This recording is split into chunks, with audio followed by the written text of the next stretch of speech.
오늘은 그 규봉스님의 서문 본론 들어가겠습니다. 경심이 본정하고 상색이 원공이라 그랬어요. 토를 달리면 그렇게 달아졌죠. 거울 같은 마음이 본래 깨끗한데 거울 속에 그림자 같은 물질이 색이 말이죠. 색이 원래 공하다. 그러니까 본래 깨끗한 마음 위에 그림자 같은 물질 비쳤지만 그 원래 공한 것이다. 이렇게 해서 이것은 진리의 본체를 얘기했습니다. 앞 시간에도 얘기를 했지만은 그 간정기라는 책에서는 이 8자를 해석하기 위해서 무려 8장을 허비하고 있습니다. 이렇게 설명이 많이 가능한 얘기들인데 이렇게 새겨 넘어가고 맙니다. 몽식이 무초원을 꿈같은 심식이, 실체 없는 심식이죠. 실체 없는 심식이 무초, 시초가 없거늘 물령이 성이와야 물건인 경계가 있음을 이루어서 있는 존재로 이루어져서 유시로 이런 까닭에 혹업이 습습하고 미혹의 업이 답습해서 익혀져 나가고 보응이 윤윤하여 과보의 응답이 윤윤 실꿀이 이어져 나가듯이 또 바퀴가 이어져 굴러가듯이 윤윤해서 이어져 나가서 진사겁파에 진사 먼지 같고 모래같이 많은 무수한 겁파. 겁파는 지금 겁을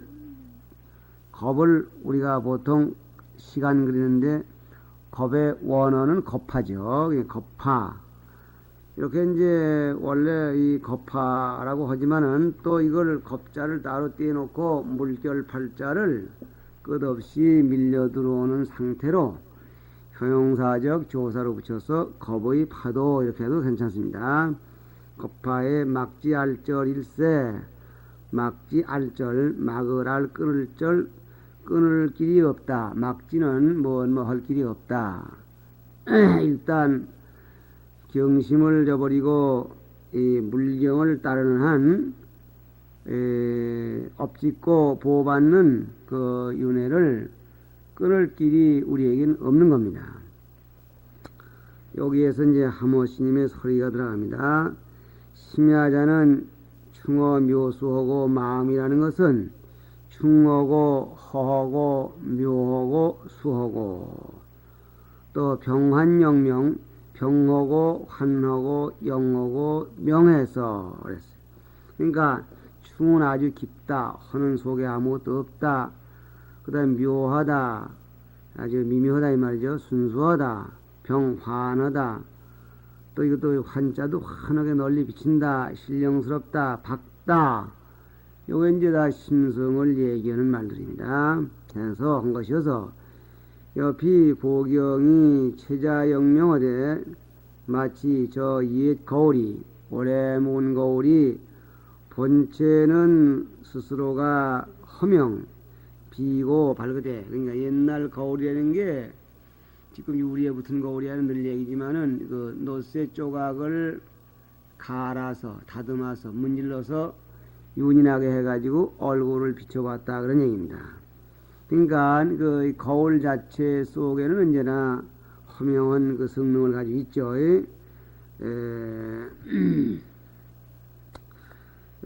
체자 허명하야 비고경이 바탕이 본래가 스스로가 허명해서 호대가 가서 영철무해하야 영철무해 투명하고 영자는 꿰뚫어 비치는 모양입니다. 그래서 철자는 끝까지 관철하고 말하면 그 투명해서 내다 보이는 거죠. 무해 걸림이 없으며 없어서 묘절 명상지단하고 묘해서 명상의 단서가 끊어지고 여기에다가 어디부터를 명상이라고 해야겠다. 이것이 명상이 되든가는 그러한 단서가 묘하게도 끊어졌고 이렇게도 되고 묘해서 그런 게 다 끊어졌고 이런 얘기죠. 정무 능소지 적고로 청정해서 능과 소의 자취가 없는 거로 청정한 자리인지라 이것이 능이고 저것이 소다 이렇게 자취를 붙일 수가 없는 까닭으로 이런 말하기를 경심이 번정 거울 같은 마음이 본래 청정하다 이랬고 내 이 근신과 이 기계를 개의지상석이니 내 이할 때 안으로 말리어리자는 이건 중치로견이 조사입니다. 안의 근신과 근신 몸이죠. 바깥으로 기계 기세간의 세계 이렇습니다. 국토죠.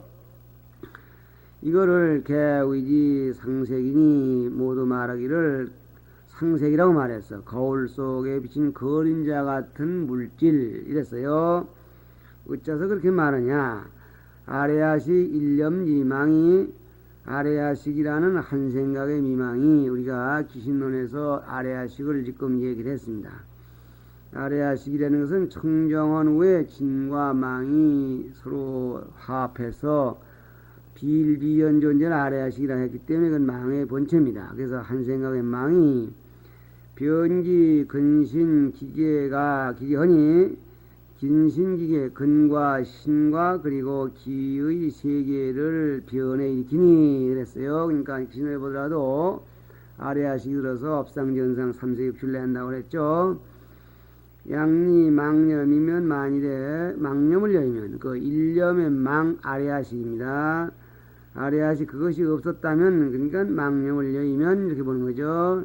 증무 일체 경계의 상일세 고 일체 경계의 상이 없어질 것일세. 아레아식 일념망 때문에 생겨진 그런 근신기계 이런 것들은 아레아식이 멈추자 동시에 다 없어질 것이기 때문에 상색이 원공이라고 말했다. 몽식은 뭐냐? 몽식이 무초할 때 몽식은 지인 불각이 원을 몽식이라는 것은 다만 불각을 인해서 있는 것이거늘 것이니 심약 상각하면 마음이 만일 항상 각해 있으면 몽식이 무유현발 몽식이라는 것이 무유현발 나타나서 출발을 개발을 연유가 없을세 고로운 몽식이 무초라 몽식이 시초가 없다고 말했는지라. 불각심동을 명의 강념이니 불각심이 동하는 것을 기신론에서 얘기를 했죠. 불각에 심이 동한다 그래도 되고 또는 불각심이 동한다 그래도 괜찮습니다. 불각심이 동하는 모르는 결에 내 망념심이 동하는 것을 이르되 명각이라 하니 이 넘경 소식이네요.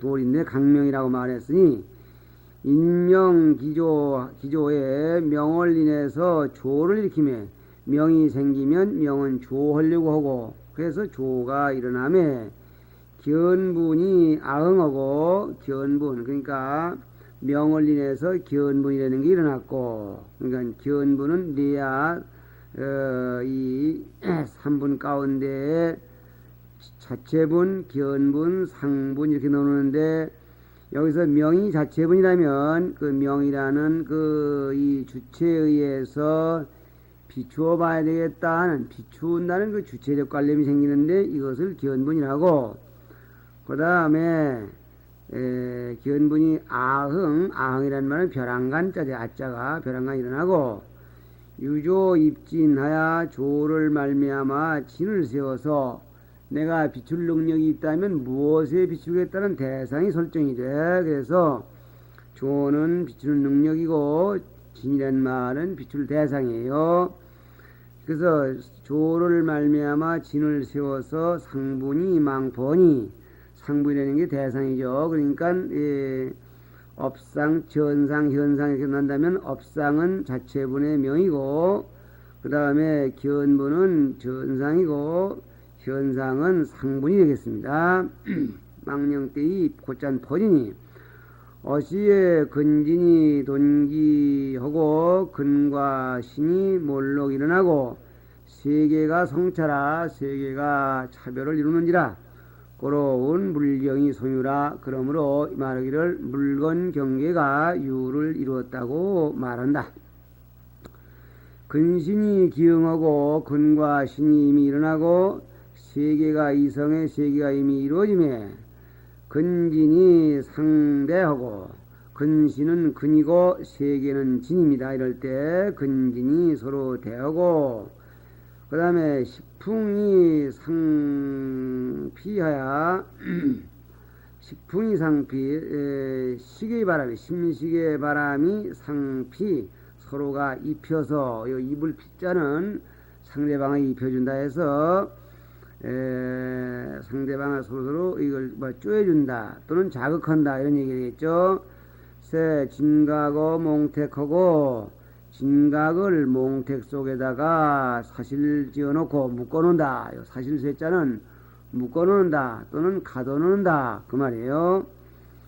그 다음에 고 지하노 풍진하야 지혜의 눈을 풍진에 눈멀게 해서 풍진 때문에 눈이 머는 거죠. 그 다음에 친미 삼계지중하고 삼계 가운데에 잠기어 미혹하고 친미 삼계지중 우리 중생들의 꼴입니다.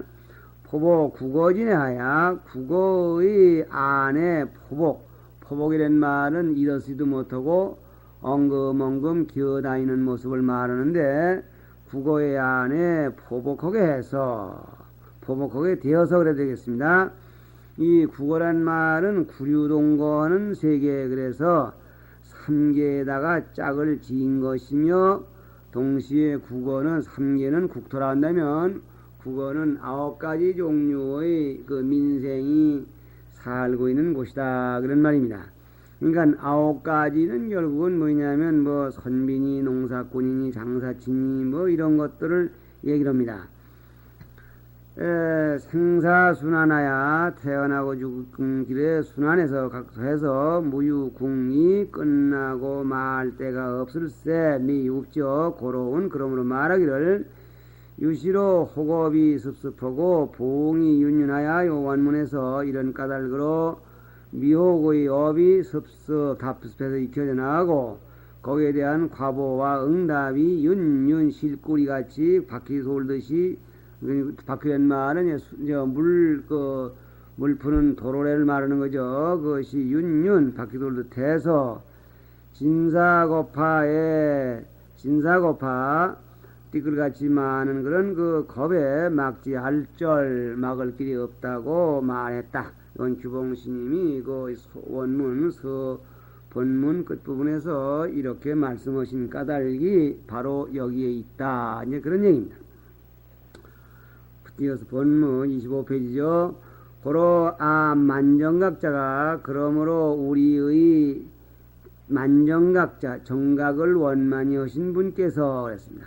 정각을 여기서 말은 정각을 원만히 못해서 지금 진사거파에 막지악절하는데 이 만정각자께서는 말이 부처님께서는 현상 인증하사 인간 가운데 모습을 나타나셔서 선설 생멸 인연하사 먼저 맨 처음으로 생멸 인연법을 말씀하셔서 영호 고진멸도 겨시니 고진멸도의 도리를 깨닫게 하시니 누구로 하여금 깨닫게 하는가요? 중생이죠.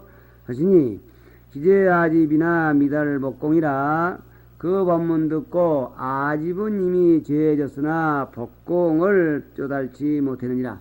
그러니까 지금 먼저 생멸인연 말씀하시는 도리를 듣고 아집은 죄졌으나 법공을 얻지 못했다. 그러니까 아집을 제하면 아공이 생기고 법집을 제하면 법공을 통달하게 됩니다. 그러니까 아집을 제해서 아공은 얻었으나 법집을 제하지 못했기 때문에 법공은 통달하지 못했는지라 이렇게 될 말인데 알 수 있는 말이기 때문에 슬쩍 이렇게 해버렸습니다.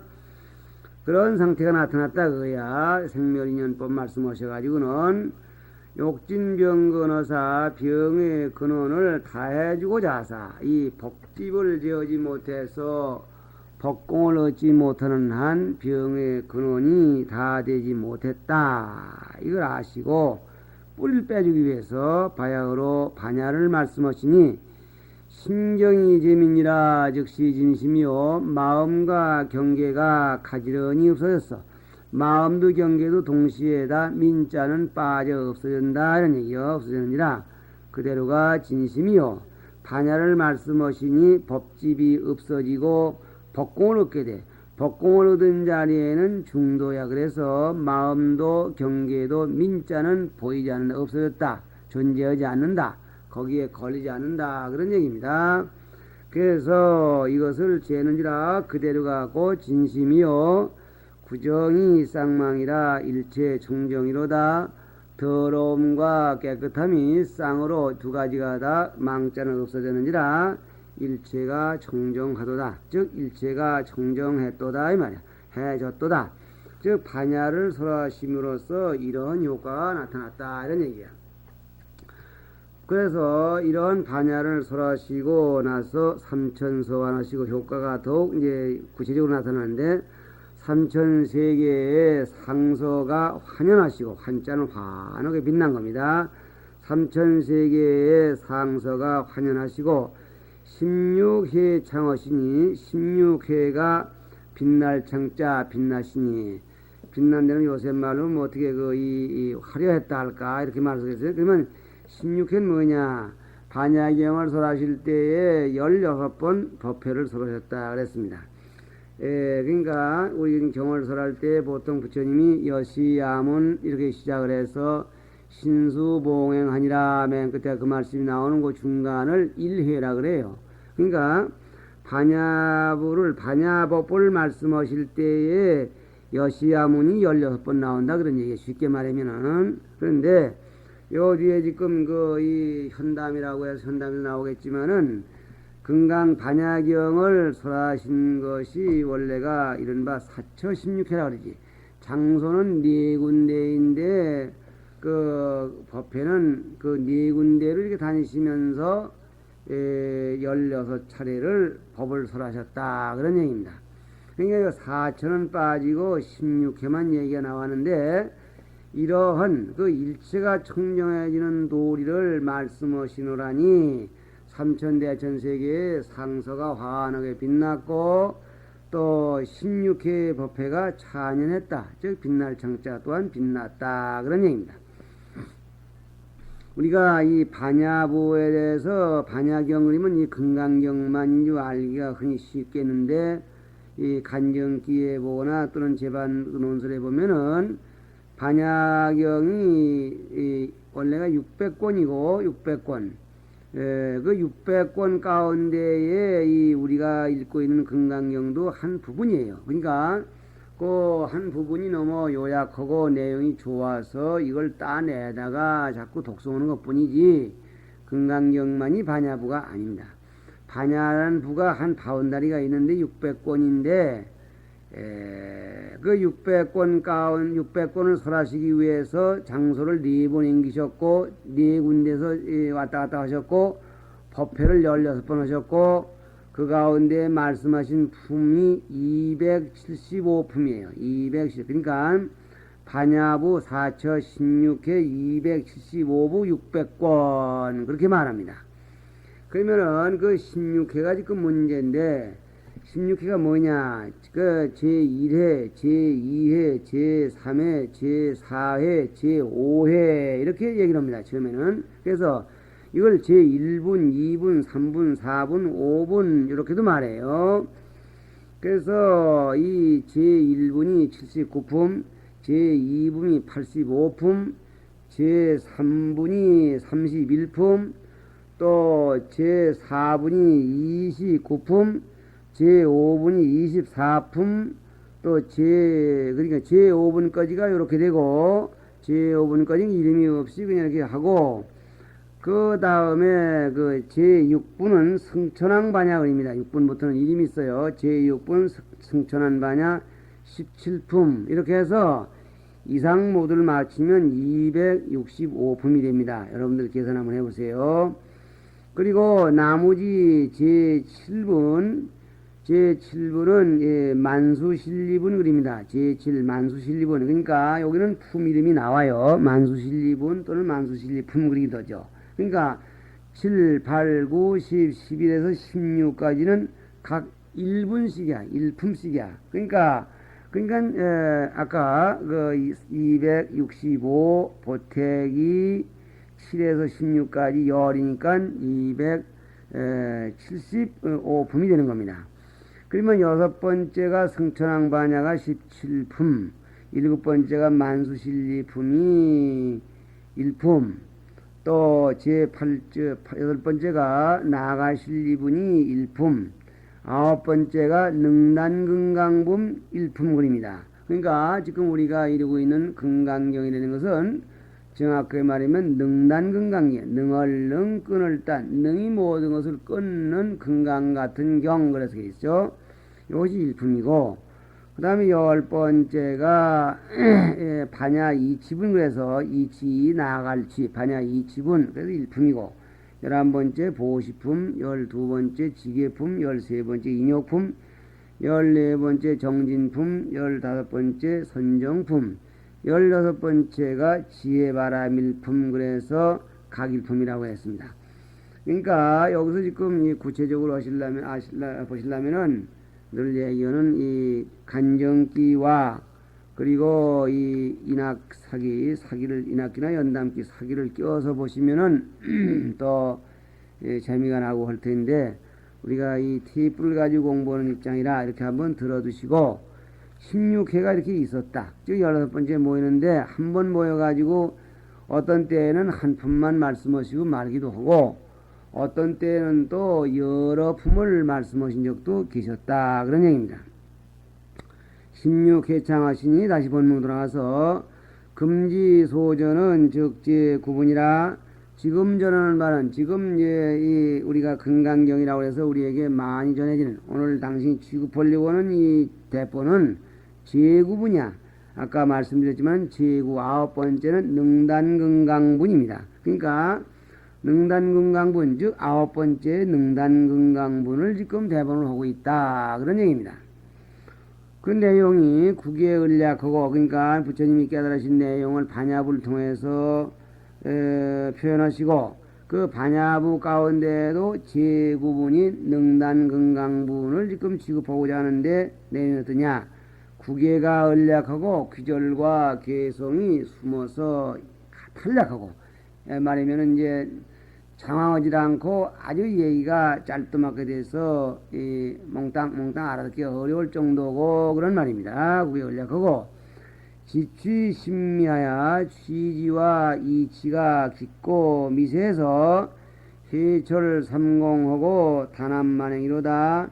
지혜는 삼공에 삼오쳤고, 삼공은 뭡니까? 아공, 복공, 요 이공하고 그 다음에 이 구공입니다. 세 번째는 아공도 복공도 얻어야 되지만은 아공, 복공을 내가 얻었다는 생각까지도 없어져야 된다 해서 이걸 삼공을 해요. 그러면 이 반야부에서 이 지향하고 있는 지혜는 복공으로 만족할 것이 아니라 삼공의 영역에까지 관철되어 있고, 즉 연결되어 있고, 이 말입니다. 단합만행이로다. 단자는 이게 지금 단은 우리가 초심에도 나왔지만은 행단이 것으로 해서 단자는 지금 이게 보시를 말하죠. 보시, 범어의 다나파티라고 했는데, 다나파티를 이게 지금 한자로 이 박달난자를 쓰고 물결파 단파 그러는데, 이 단파에서 타자를 또 빼버리고 단 그리면 이게 이제 그 원어 다나파티, 즉 보시의 원어가 되는 거예요. 그러면 단합만행이로다. 보시 하나에 만 가지 수행이 포함되어 있다 그랬어요. 그러니까 보시 한 가지에 육바라밀이 포함되어 있고, 또 이 육바라밀 속에 보살이 행하여야 할 만 가지 수행이 포함되어 있다. 그런즉 보시 한 가지만 잘하면 보살의 만행이 다 이루어진다, 그런 논법이에요.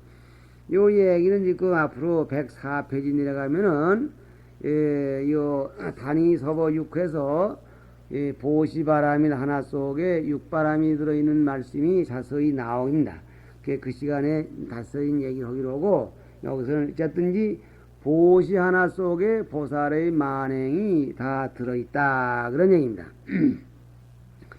그 다음에 주 일시 8처 하사 18곳에 머무르셔서 그랬습니다. 18곳 18처. 그러니까 요건 지금 그 뭔 얘기냐면은 18처소라는 게 어떤 장소가 있는 것이 아니라 이 금강경을 지금 이제 부처님이 설하셨는데, 이 인도에서 이제 무착 무착과 세친 이 형제분이 계셨다고 하는 거죠. 그래서 이 무착 세친 두 형제분이 형님도 반야론을 지으셔서 금강경을 해석하시고 또 세친께서도 또 이제 반야론을 지으셨습니다.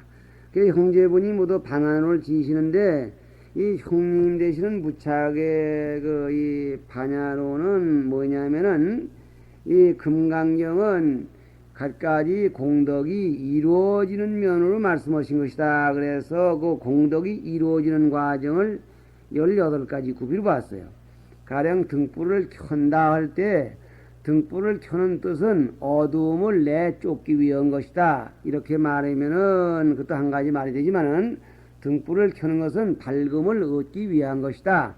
없애는기 위해서 등불을 켠다고도 말할 수 있고 얻기 위해서 말한다고 할 수 있어요. 우리가 지금 부처님이 여기서 지금 보시를 해라 그렇게 말씀하셨을 때 그 말씀은 보시공덕을 이루는 말씀이다 이렇게도 말하지만은 또 한 가지는 인색한 마음을 버리라는 말씀이다 이렇게도 해석이 되는 거예요.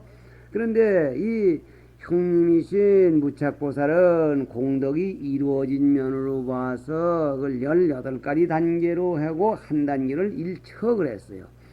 그래서 주 일시 8처하사 그건 무착의 입장에서 볼 때죠. 18처소에 머무르셔서 밀시 계차하시고 밀밀히 남 모르게 계차 공덕이 이루어져 나가는 층계와 차별을 보여주셨고 그 다음에 단 27의 야사 27단의 의심을 끊으셔서 아까 얘기했지만은 동생 되시는 세친께서 또한 반야경을 해석하셔서 반야논 그랬는데 이분은 금강경 말씀은 의심을 끊어나가는 목적으로 말씀하신 것이다 이렇게 얘기하는 거예요. 그러니까 보시를 하라 이렇게 하신 말씀에 대했다 하면은 이 무착보살 입장에서는 보시공덕을 이루는 얘기다 이렇게 하면 이게 18처의 하나가 되는데 간탐의 번뇌를 떨어버리라는 말씀이다 끊어버리라는 말씀이다 이렇게 하면은 이건 세친 쪽에서 보는 얘기입니다.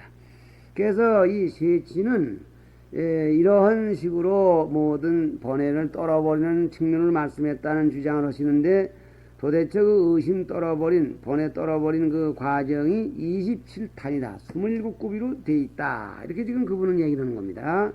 그래서 27단의 그러니까 27가지 의심을 끊으셔서 잠통혈맥하시니 그랬습니다.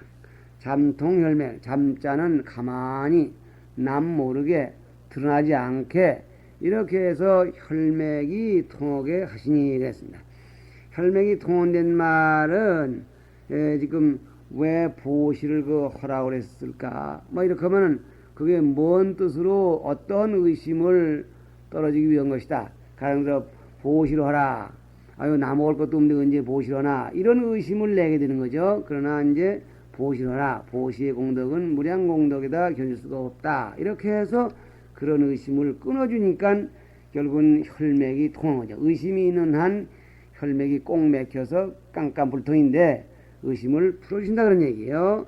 이렇게 잠통혈맥하시니 의심을 풀어주시니 이렇게 해서 이 두 분의 입장을 갖다 금강경을 이렇게 그 전체 이렇게 얘기를 해서 금강경이 만행을 이루고 좀 기차를 보이고 혈맥을 끊어 통하게 해주신 것이다 이렇게 정의를 하고 있는 것입니다.